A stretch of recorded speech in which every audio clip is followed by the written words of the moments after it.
Hello everyone, and welcome to this quick video of what my recommendations are for what your first 3 credit cards should be. Quick disclaimer, as with anything with credit cards, always pay off your card in full every month, never pay any interest, and never spend any money that you wouldn't otherwise spend. Also, there are different optimal strategies for different people, but these are my picks for what I think is a generally good template to follow. Okay, with that out of the way, let's get right into it. At number 1, we have the Discover It card. While some people say that your first credit card might need to be a secured card, I actually would argue against that unless it's your only option, given that secured cards typically don't really have any benefits. Some of the benefits of the Discover It card include that it is very easy to get approved for. There are 5% cashback rotating quarterly categories.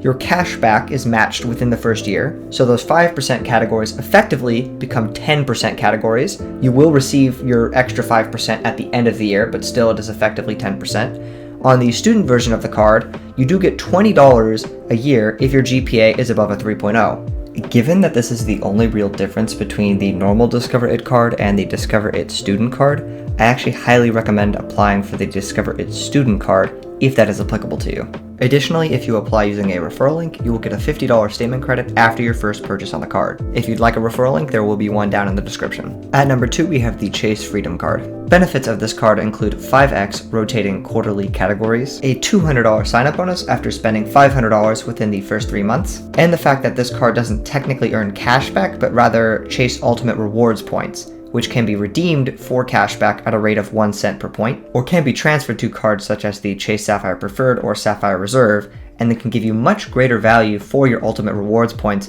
when booking through the Chase Travel Portal or using them with transfer partners. The only real downside of this card is that it can be harder to be approved for, given that Chase usually wants to see at least 1 year of credit history on a non-authorized user credit account. There are definitely ways around this though.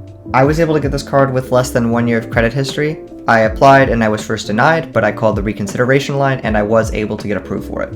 My other advice for getting around this soft 12-month rule is to have some type of banking history with Chase, so either opening something like a checking or savings account with them. At number 3, we have 2 options. One card with an annual fee and one without an annual fee. The card with an annual fee is the Chase Sapphire Preferred. This card has a 60,000 point sign-up bonus after $4,000 of spend within the first 3 months. It earns 2 times points on travel and dining. Points can be redeemed for 25% extra value when booking through the Chase Travel Portal. Points can also be transferred to partners for potentially massively increased value. The card also does come with a DoorDash Dash Pass membership, which may or may not be useful to you. The downside with this card is there is a $95 annual fee, but given the benefits, I do think it is worth it. And after year 1 of having the card, you can always downgrade it to the Chase Freedom or Chase Freedom Unlimited if you do decide that you don't want to pay that annual fee anymore. And my number 3 pick with no annual fee is the Chase Freedom Unlimited card.